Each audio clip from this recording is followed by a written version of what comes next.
Good morning my dear students. आज मैं आपको क्लास 8 मैथ का लेसन 9.3 क्षेत्रमिति मेंसुरेशन का क्वेश्चन नंबर 3 एक्सरसाइज का लेके आया हूं। इसमें क्या दिया है, एक ऐसे घनाभ की ऊंचाई ज्ञात कीजिए जिसका आधार का क्षेत्रफल 100 सेंटीमीटर है, 80 सेंटीमीटर है स्क्वायर है, जिसका आयतन 900 सेंटीमीटर क्यूब है। तो हम जानते हैं घनाभ का आयतन बराबर है, क्या होता है, घनाभ का आयतन बराबर आधार का क्षेत्रफल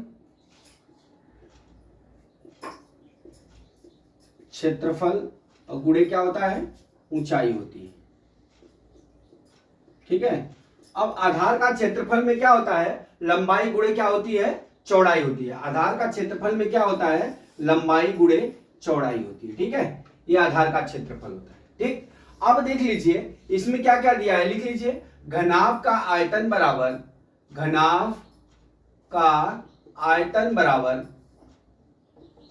कितना दिया है, 900 सेंटीमीटर क्यूब दिया है। फिर घनाभ का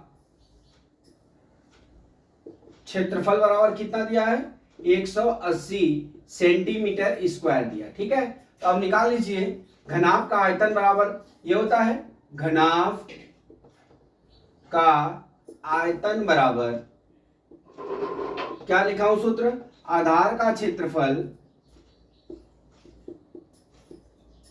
गुणे ऊंचाई हो जाएगा। ठीक है, अब आधार का क्षेत्रफल हमारा कितना दिया हुआ है, 180 सेंटीमीटर स्क्वायर दिया है, गुणे ऊंचाई लिख लीजिए, चाहे एच लिख लीजिए। अब घनाभ का आयतन कितना है, 900 सेंटीमीटर क्यूब है। अब यहां पे देख लीजिए गुणा है, तो यहां आके क्या हो जाएगा, हमारा भाग हो जाएगा। तो h बराबर क्या हो जाएगा, 900 बटा कितना हो जाएगा, 180 कट गया, 18 पचे 90। h बराबर कितना आ जाएगा, 5 सेंटीमीटर।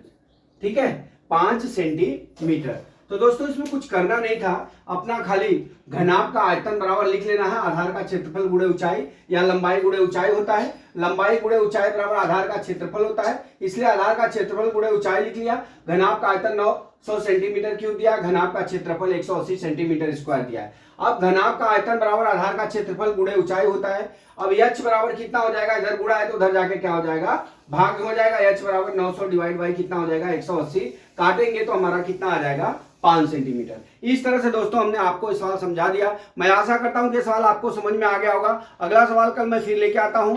जय मां सरस्वती, जय भारत माता, जय जवान, जय किसान।